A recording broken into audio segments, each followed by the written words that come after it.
오늘은 잃어버린 보물이라는 제목으로 하나님의 말씀을 나누겠습니다. 오늘은 청지기 세미나 4번째 시간인데요. 그 주제는 가정 예배에 대한 말씀을 나누겠습니다. 여러분, 오늘 말씀은요, 다소 강의처럼 느껴지실 수 있습니다. 또 어떤 분들에게는 은혜가 안 되고 아주 먼 이야기처럼 느껴지실 수도 있겠습니다. 또 어떤 면에서는 오늘 설교는요, 내용이 그렇게 중요하지 않을 수도 있습니다.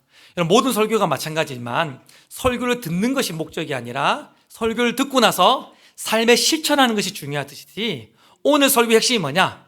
오늘 말씀을 듣고 나서 집에 돌아가셔서 이번 한 주간 뭐 하면 설교가 완성되는 겁니까? 가정 예배를 실천하고 가정 예배를 도전하면서 여러분들이 오늘 설교를 완성해 주셔야 되는 것이죠. 오늘 저는 설교를 할 겁니다. 그 완성은 여러분들이 여러분의 삶의 현장에서 완성해 주셔야 되는 것이죠. 축복합니다. 우리에게 잃어버린 보물과도 같은 그 가정 예배를 회복하는 저와 여러분 될 수 있기를 주님의 이름으로 축복합니다. 여러분, 하나님은 온 세상을 창조하시고 가장 마지막으로 인간을 하나님의 형상대로 창조하셨습니다. 하나님은 인간을 창조하시고 나서 그 인간을 만물의 청지기로 하나님의 대리 통치자로 세워 놓으셨습니다. 그래서 하나님이 창조하신 온 세상을 하나님의 뜻대로 관리하고 하나님의 뜻대로 다스림에 발전시켜 나가는 것이 하나님이 인간을 창조하신 목적이고 모든 인간에게 주신 하나님의 사명인 것이죠. 우리가 이건 너무 잘 아는 이야기죠. 근데 이걸 우리는 무엇이라 하냐면 따라해 보겠습니다. 문화명령 시작. 여러분, 하나님이 우리에게 만물을 다스리고 관리하도록 청지기적 사명을 주셨는데 그걸 왜 문화명령이라고 하는 것일까요? 하나님의 형상대로 지음받은 인간은요, 어떤 일을 하기 시작하면, 어떤 사역을 하기 시작하면, 어떤 사명을 감당하기 시작하면 반드시 문화를 만들어내기 시작합니다. 그래서 인간이 가는 곳마다 선한 문화를 만들어내고 영적인 문화를 만들어내면서 하나님의 뜻이 이루어지게 하는 것, 선한 문화를 만들어내서 하나님의 통치와 다스림이 이루어지게 하는 것이 하나님이 저를 만드신 이유이고 여러분을 만드신 이유인 것이죠. 여러분, 이때에 이런 문화명령을 잘 감당하도록 누구와 함께 문화명령을 감당하도록 하나님이 동력자를 붙여주셨을까요? 또 이런 문화명령을 가장 먼저는 어디서부터 이루라고 하나님이 우선순위를 정해 놓으셨을까요? 창세기 2장 18절 말씀인데요, 우리 같이 한번 읽어보겠습니다. 시작. 여호와 하나님이 이르시되 사람이 혼자 사는 것이 좋지 아니 내가 그를 위하여 돕는 배필을 지으리라 하시니라. 아멘. 여러분, 누구와 함께 문화명령을 감당해야 됩니까? 어디서부터 이 문화명령의 사명을 이루어 가야 되는 것입니까? 정답은 가정입니다. 하나님이 사람을 창조하실 때 남자와 여자를 창조하시고 가정을 만들어 주셨습니다. 그리고 그 가정과 함께 문화명령의 사명, 선한 문화를 만들어내고 영적인 문화를 만들어내는 이 사명을 가정과 함께 감당하도록 하신 것입니다. 혹시 이 자리에 아직 결혼 안 하신 분 계시죠? 아직까지 소망이 계신 분들 계시죠? 여러분들에게 주어지는 최대의 배우자상, 배우자감, 요즘은 말이 안 되는 이야기인데 배우자를 볼 때에 키를 본다고 합니다. 이런 타락한 세상이 어디 있습니까? 키랑 결혼이랑 아무 상관이 없는데 얼굴도 보고 요즘에는 제일 많이 보는 게 뭡니까? 직업을 왜 보냐면 돈 때문에 본다고 말합니다. 여러분, 이건 굉장히 세속적인, 여러분 자매님들 키는 아무 상관이 없습니다. 여러분, 그러면 성경이 말하는 참된 배우자상이 뭡니까? 내가 누구와 함께 이 문화 사명을 감당할 수 있을 것인가? 내가 누구와 함께 가정을 이루면 하나님이 내게 주신 사명을 감당할 수 있을 것인가? 그게 참된 배우자감인 것입니다. 상인 것입니다. 아직까지 소망이 있으신 분들 계시죠? 저기 방송실에 계시는 우리 배모 목사님이라든지 여기에 많은 분들이 계신 것 같은데, 여러분 어떤 관점으로 배우자를 선택하셔야 되냐면 내가 누구랑 함께 하나님의 사명을 이룰 것인가? 그런 관점으로 배우자를 선택하시는 것이죠. 또 하나 우리가 잊고 있는 것이 있는데, 이런 문화명령, 선하고 영적인 문화를 만들어내는 그 첫 번째 그라운드, 첫 번째 선교지가 어디냐면 따라해 보겠습니다. 가정. 시작. 가정. 하나님이 우리에게 주신 첫 번째 사명지, 선교지가 어디냐면 바로 가정이라는 것입니다. 그런데 우리 가정 안에 영적이고 선한 문화가 만들어지는 것을 질투하는 놈이 있어요. 우리 가정 안에 선하고 영적인 문화가 만들어지는 것을 싫어하고 대적하는 나쁜 놈이 있습니다. 그 놈은 누굽니까? 사탄 마귀인 것입니다. 사탄 마귀는 하나님이 만드신 이 가정 안에 영적이고 선한 문화가 만들어지는 것을 방해하며 오히려 악한 문화가 만들어지기를 소망했습니다. 그래서 퀴즈를 하나 내기 시작합니다. 사탄이 뜬 퀴즈가 뭐냐? 어떤 식인 퀴즈냐? 이렇게 하와에게 와서 묻습니다. 하나님이 모든 열매를 먹지 말라라고 명하셨어? 그리고 심지어는 이렇게 질문합니다. 하나님이 모든 나무의 열매를 만지지도 말라라고 말씀하셨어? 라고 물음표를 붙이는 것입니다. 원래 하나님 뭐라 말씀하셨습니까? 다른 건 다 먹어. 느낌표예요. 그리고 선악과만은 먹지 마. 느낌표예요. 강조하시며 말씀하셨습니다. 하나님은 분명히 느낌표로 강조하며 말씀하셨는데 사탄, 나쁜 놈을 찾아와서 뭐 어떻게 합니까? 의심의 문화를 심어주는데 만지도 안 되지? 다 먹어도 안 되지라고 말하면서 거짓말을 하면서 느낌표를 의문표로 만들면서 우리에게 의심을 심어주기 시작합니다. 그때 하와가 달라지기 시작합니다. 하와가 이렇게 대답하기 시작합니다. 선악과를 먹으면 정말로 죽을까? 사탄의 문화처럼 하나님의 말씀을 물음표로 반응하기 시작한 것입니다. 하나님 원래 뭐라 말씀하셨습니까? 선악과를 먹으면 반드시 죽는다. 하나님이 느낌표로 점 찍어서 말씀하셨어요. 여지가 없는 거예요. 그러나 사탄은 와가지고 죽을란가 말란가 안 죽을걸 이러면서 유혹하기 시작했던 것입니다. 그러자 하와가 그 유혹에 넘어가서 어떻게 됩니까? 결국은 사탄의 문화를 본받아서 하나님의 말씀을 의심하기 시작하면서 결국 아담과 하와가 선악과를 따먹기 시작했습니다. 그러자 이 하나님이 만드신 이 가정 안에 이상한 악한 문화가 만들기 시작합니다. 어떻게 합니까? 남편 아담은 아내 하와에게, 아내 하와는 남편 아담에게 손가락질을 하면서 당신 때문이야. 다 당신 때문이라고. 다 당신 때문에 이렇게 됐다고. 어디서 많이 듣던 이야기 안 같습니까?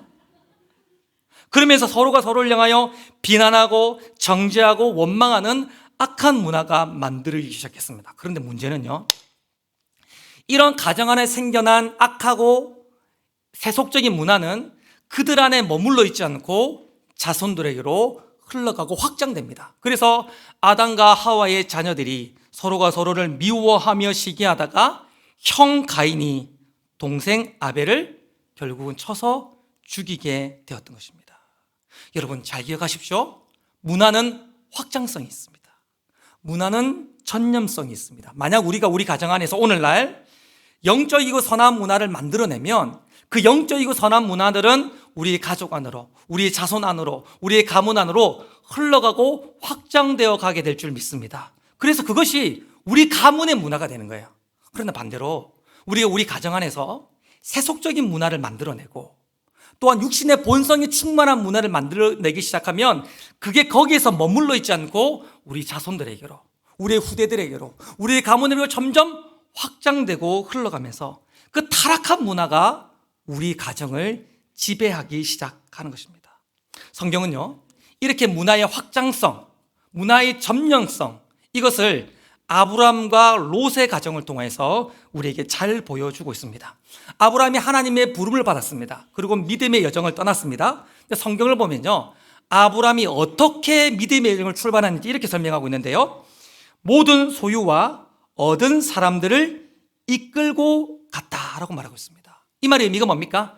아브람이 믿음의 여정을 출발할 때에 혼자 가지 않았고 가족 전체를, 주변 모든 사람들을 이끌고 믿음의 여정을 출발했다는 그런 의미입니다. 그리고 아브람이 힘든 과정을 거친 다음에 가장 먼저 도착한 가나안 땅이 어디였습니까?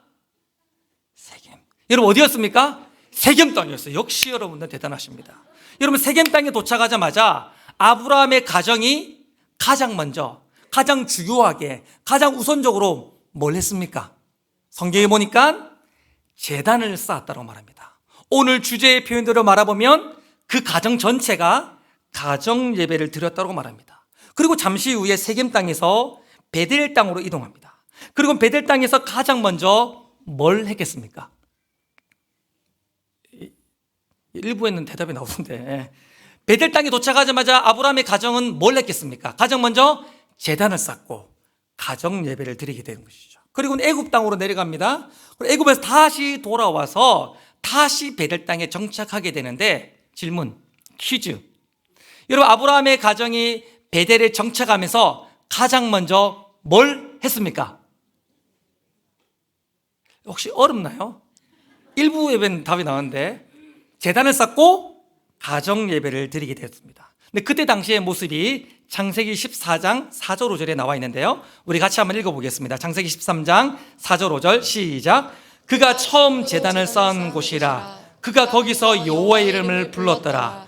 아브라함의 일행 롯도 양과 소와 장막이 있으므로. 여러분 잠시 자막을 유지해 주시고요.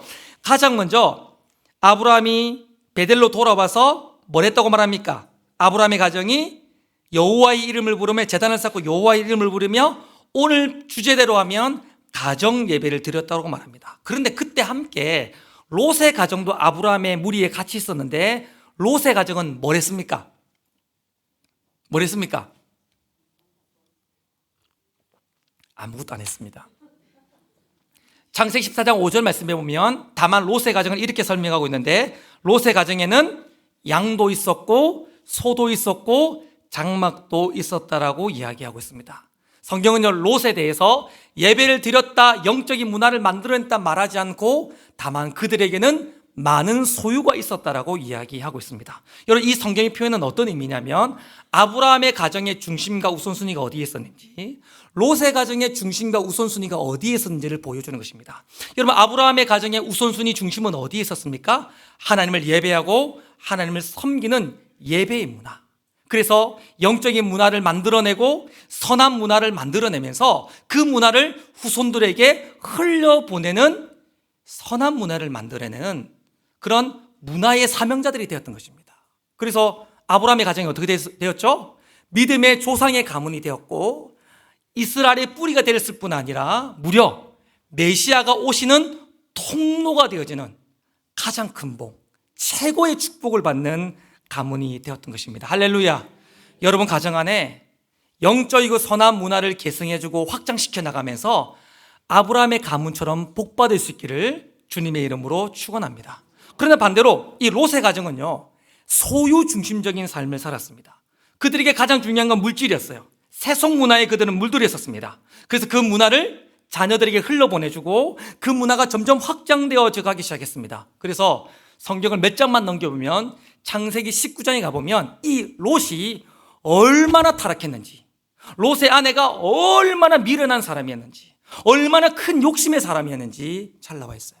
그뿐 아닙니다. 창세기 19장에 말씀해 보면 이 롯과 롯의 아내만 그렇게 악한 문화를 만들어내고 끝난 것이 아니라, 그 악한 문화는 고스란히 어디로? 그의 자손들에게로, 그의 가문으로 흘러가기 시작하는데, 세상에 롯의 딸들이 제가 예배 시간에 다 말하지도 못할 만큼 악하고 더러운 죄를 범하면서 타락한 삶을 살아가는 것이 창세기 19장의 증언인 것을 보게 됩니다. 여러분 기억하십시오. 여러분이 오늘날 여러분 가정 안에서 선하고 영적인 문화를 만들어내기 시작하면 그 문화는 그대로 머물러 있지 않고 여러분의 자손에게로, 여러분의 가문에게로, 여러분 주변 사람들에게로 흘러가고 확장될 것입니다. 그러나 반대로 여러분이 오늘날 세속적인 가치관과 문화를 만들어내기 시작한다면, 육신 본성에 충만한 문화 가운데 여러분 살아간다면, 그건 그대로 머물러 있지 않고 확장되고 펼쳐지고 여러분의 가문과 후대로 흘러가면서 그것이 여러분의 가정의 문화가 되고 말 것입니다. 축복합니다. 여러분 지금 이 순간부터 여러분 가정 안에 영적이고 선한 문화를 만들어낼 수 있기를 주님의 이름으로 축원합니다. 그래서 그것이 흘러가서 하나님이 창조 때 우리에게 주신 문화 선교의 사명, 문화 명령을 이루어내는 참된 사명자들이 될 수 있기를 우리 주님의 이름으로 축원합니다.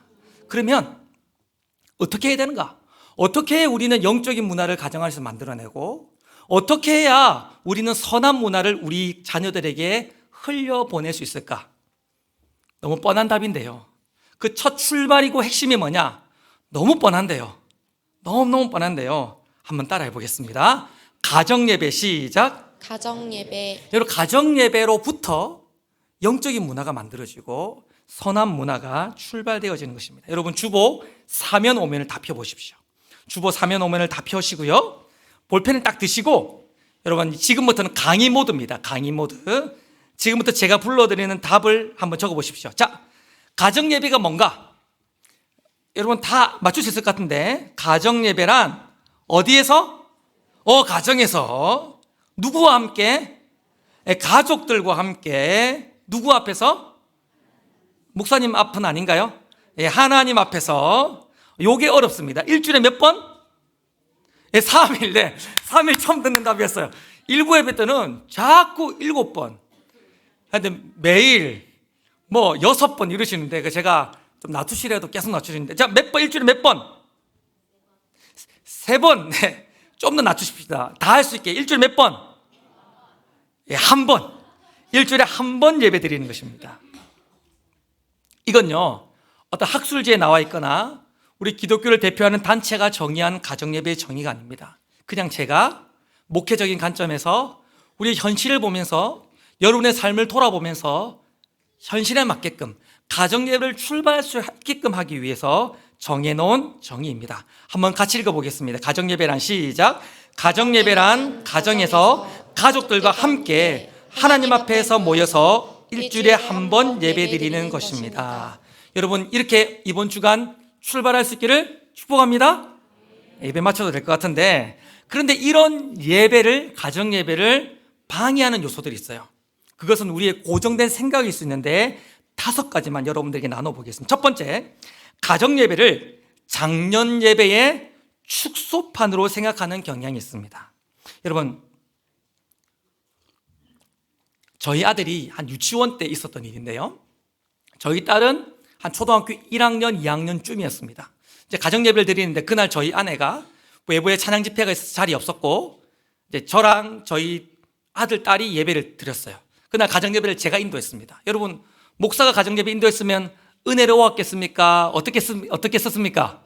은혜로웠겠죠. 이제 제가 인도하는데, 저희 가정의 문화는 가족 중에 누가 자원해서 찬양을 인도하고 곡을 선정하는 그런 문화가 있어요. 그래서 그날 제가 이제 목사답게, 자, 오늘 가정예배 찬양인도 누가 할래 했더니 우리 아들이 제가 할게요. 그래서 이제 목사의 권유로 네가 찬양 인도해 허락해줬어요. 그래서 저희 아들이 자리에서 일어나더니 율동을 하면서 노래를 하기 시작하는 겁니다. 이렇게 합니다. 이렇게 해가지고 노래를 부르기 시작합니다. 꽃게는 엄마 따라, 이렇게 하면서 옆으로 이렇게 하는데, 제가 화가 나는 거예요. 야! 넌 지금 거룩한 가정예배 시간에 지금 어디 지금 꽃게를 부르다니, 넌 시계 똑바로 안 해? 이러면서 제가 정색을 딱 하고 다시 해 이랬어요. 그런데 갑자기 얘가 좀 의기소침하고 약간 좀 이렇게 주눅이 들더니 다시 이렇게 하더니, 꽃게는 엄마 따라 옆으로. 열받는데 그 다음 가사에 더 열받았어요. 갑자기 거북이가 튀어나오는 겁니다.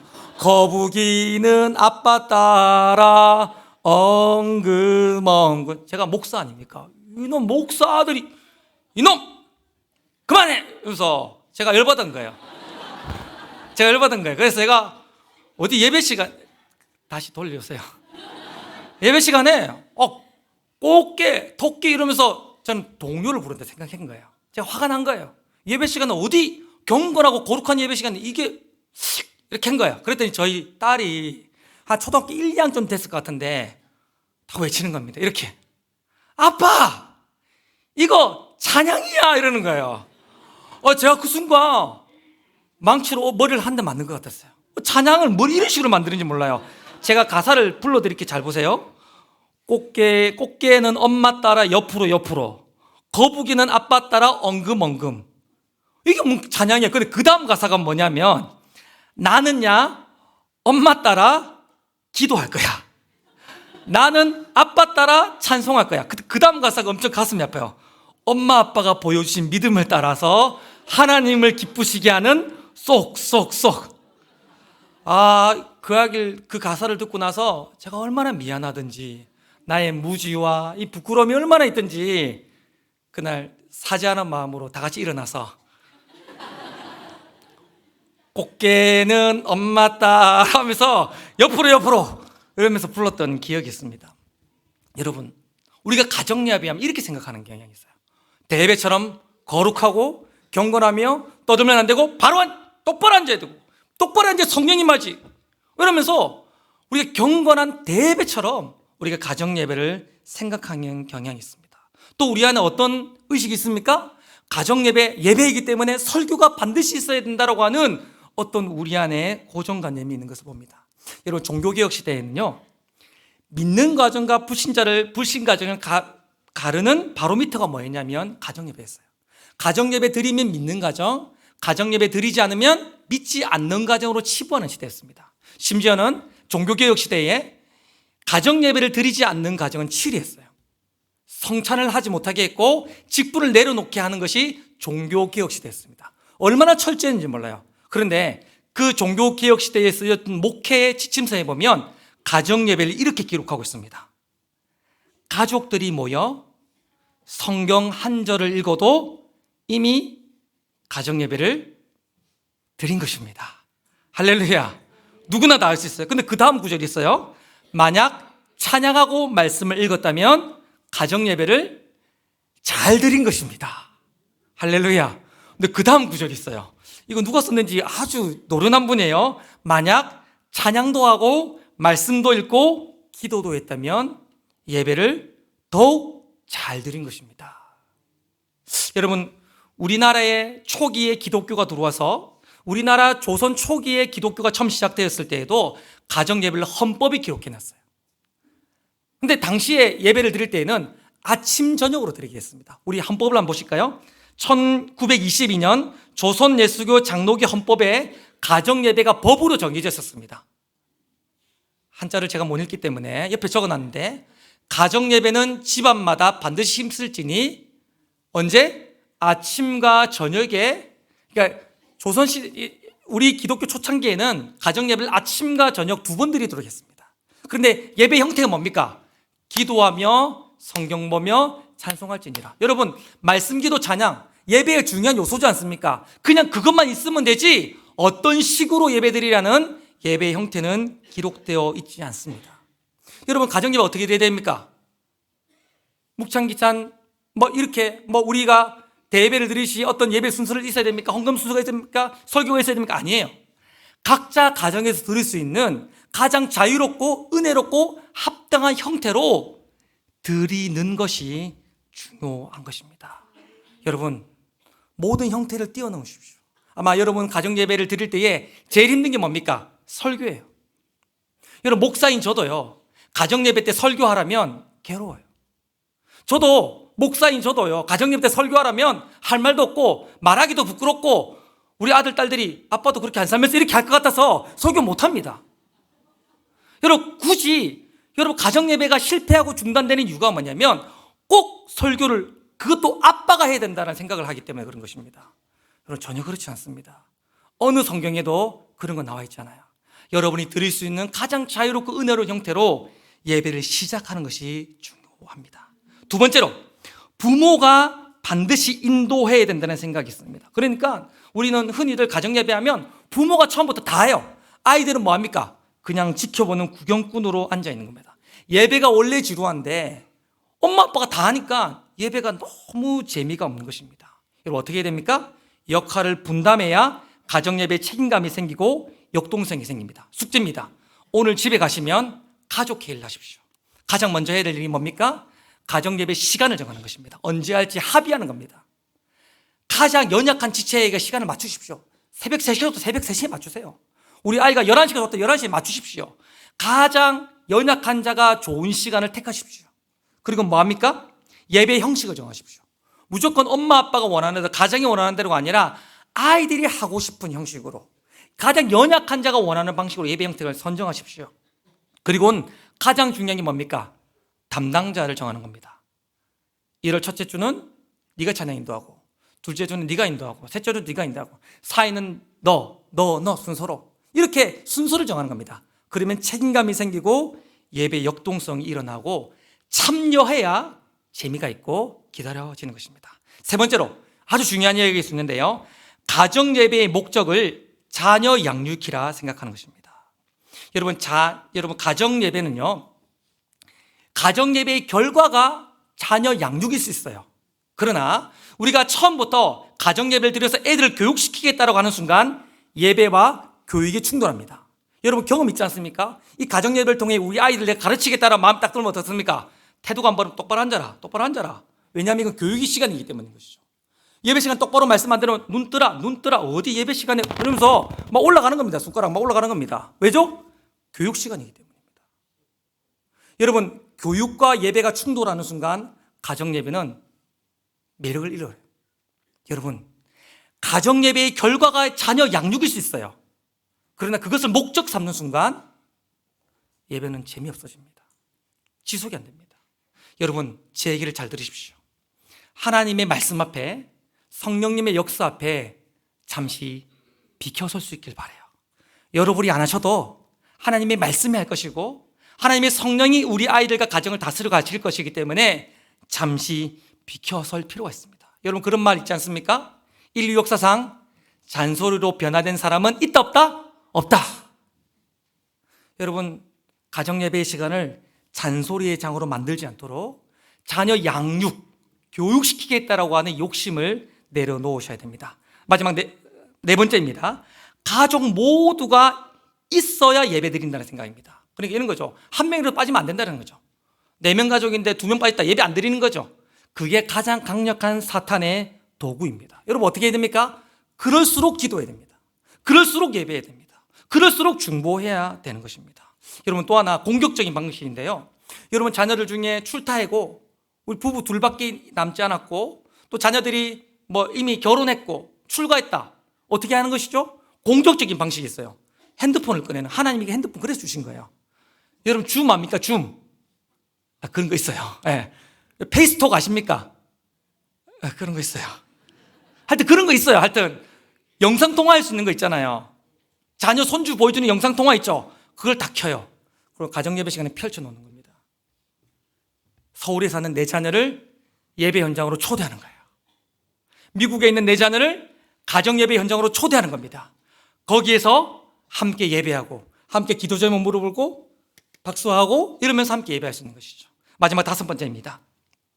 5번째, 자녀가 있는 가정만 예배 드린다는 생각입니다. 여러분 유대인들은요 가정을 이런 별명을 가지고 불렀습니다. 가정은 작은 지성소다. 그리고 가정은요 하나님이 임재가 있고 하나님이 영광, 예배를 통해 영광 받으시는 지성소라는 의식이 있었던 것입니다. 여러분 우리 자녀가 있으면 좋겠지만 오늘날 한국에서 제일 많은 가정 형태가 뭡니까? 한 35%에서 많게 경산 쪽에 40%가 1인 가정이에요. 자녀가 없어도 내가 있는 삶의 현장에서 내 가정을 지성소로 삼고 내가 있는 삶의 터전에서 하나님을 높이는 예배를 드리는 것이 가정 예배가 되면 참 좋겠습니다. 특별히 여러분 1인 가정 있는 분들 계시죠?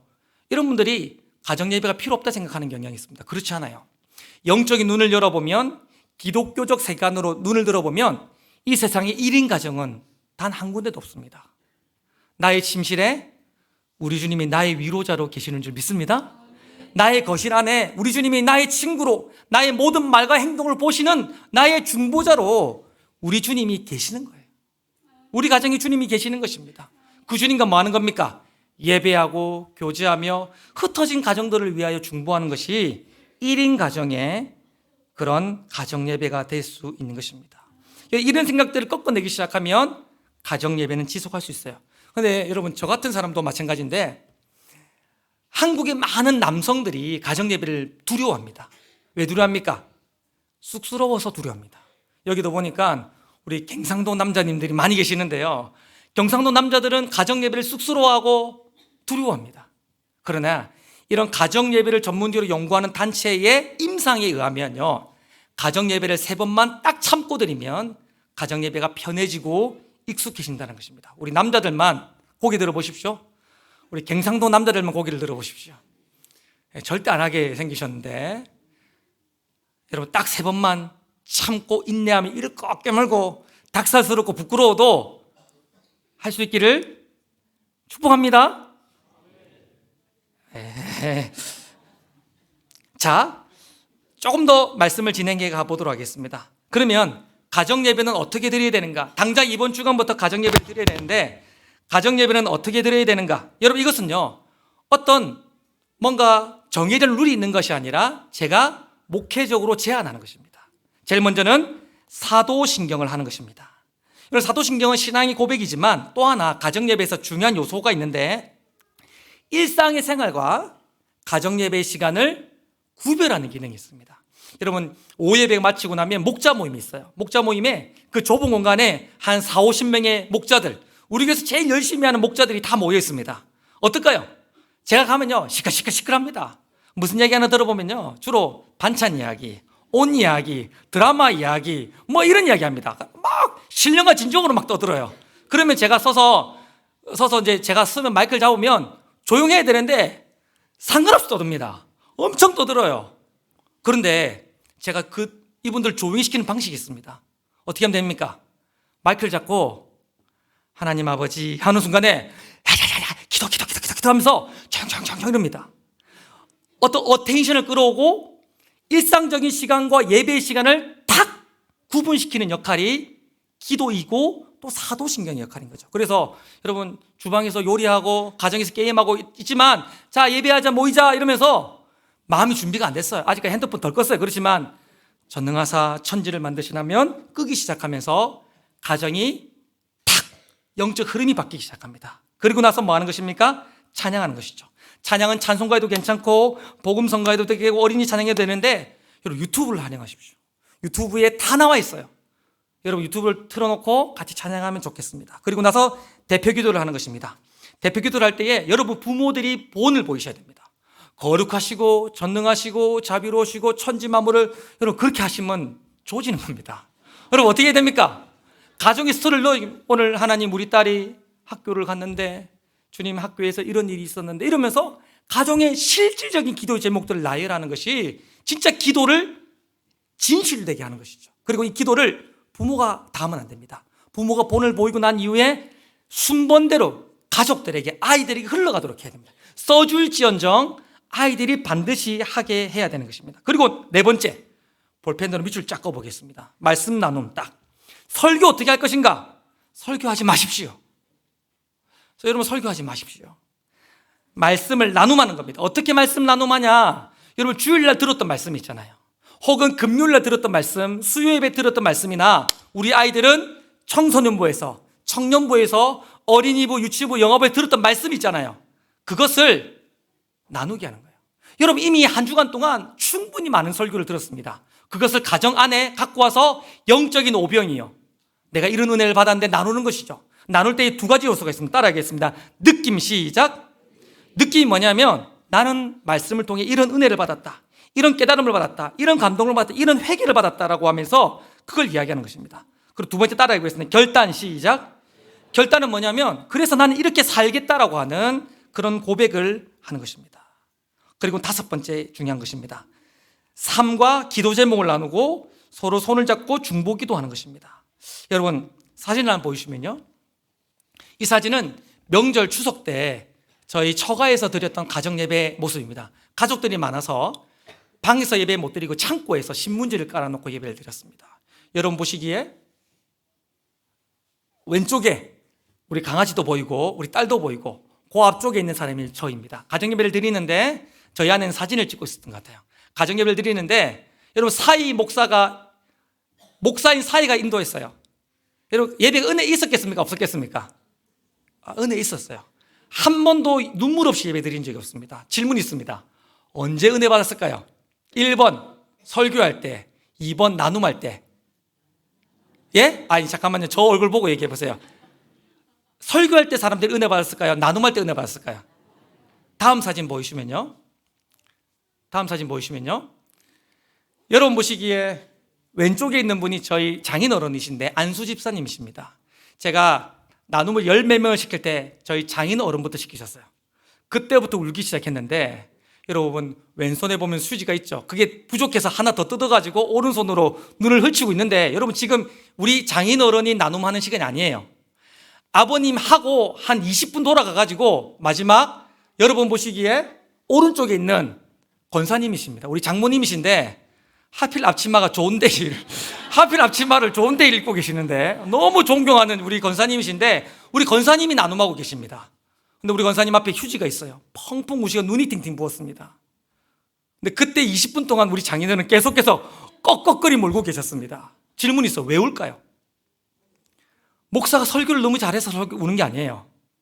가정의 사항을 나누고 가족의 기도 제목을 듣고 그걸 놓고 기도해야 되겠다는 마음을 가지니까 가족에는 전부가 꺽꺽거리 물기 시작하는 것입니다. 여러분, 가정 예배의 핵심이 무엇인지 아십니까? 나의 삶을 나누고 나의 고민을 나누고, 그래서 기도 제목을 쏟아내고, 그래서 서로 부둥켜 안고 기도하는 시간, 이게 진짜 은혜 받는 시간인 것이죠. 그리고 마지막으로 주기도문으로 예배를 마치는 것입니다. 오늘 설교를 마무리하겠습니다. 여러분 저를 보시겠어요?